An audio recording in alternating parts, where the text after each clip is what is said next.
रात का पाठ, अर्पण की मुक्ति। रात के 8:02 थे जब गांव की पुरानी झोपड़ी में अंधेरा छाया था। आचार्य त्रिपाठी, एक विद्वान, अपनी पत्नी और 20 साल के बेटे अर्पण के साथ बैठे थे। बाहर हवा ठंडी थी और झोपड़ी की दीवारें चरचरा रही थी।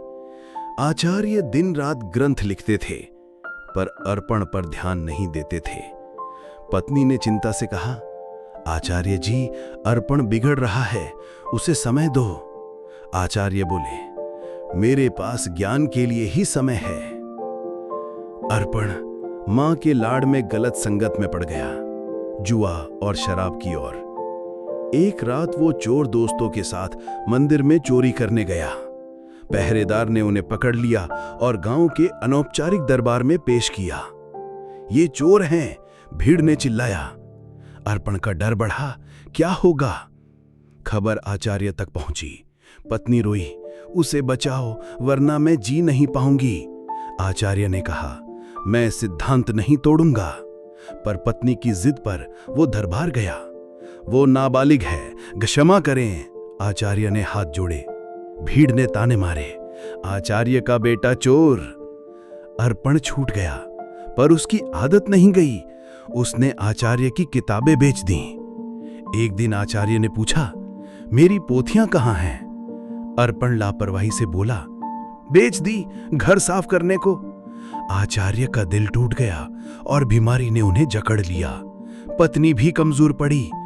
अर्पण ने सोचा, मैंने सब बर्बाद कर दिया। एक रात आचार्य ने अर्पण को बुलाया, एक संदूक में ग्रंथ देकर कहा, यह तुम्हारा नसीब है, संभालो। अगले दिन आचार्य गुजर गए। पत्नी भी भूख से चल बसी। अर्पण अकेला रह गया। रहस्य गहरा गया। दुखी अर्पण ने ग्रंथ और थैली लेकर जंगल की ओर कदम बढ़ाए। रात में एक दिया जलाकर उसने ग्रंथ खोला, पर समझ न आया। हवा ने पन्ने उड़ा दिए। एक पन्ना एक दयालु राहगीर के हाथ लगा जो जंगल में भटक रहा था। राहगीर ने उसे पढ़ने की कोशिश की, पर श्लोक कठिन थे। तभी जंगल में एक पुराना मंदिर दिखा जहां लोग इकट्ठे थे।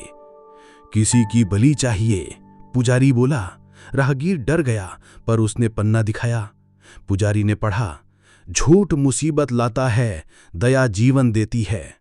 लोग रुक गए और राहगीर को छोड़ दिया। वो पन्ना अर्पण को लौटाया। अर्पण ने ग्रंथ को समझने की ठानी, एक गुरु ढूंढा और मेहनत से पढ़ाई शुरू की। उसकी खुशी लौटी। नसीब उसका था, कोई नहीं छीन सका। गांव ने उसका सम्मान किया और अर्पण की मुक्ति हुई।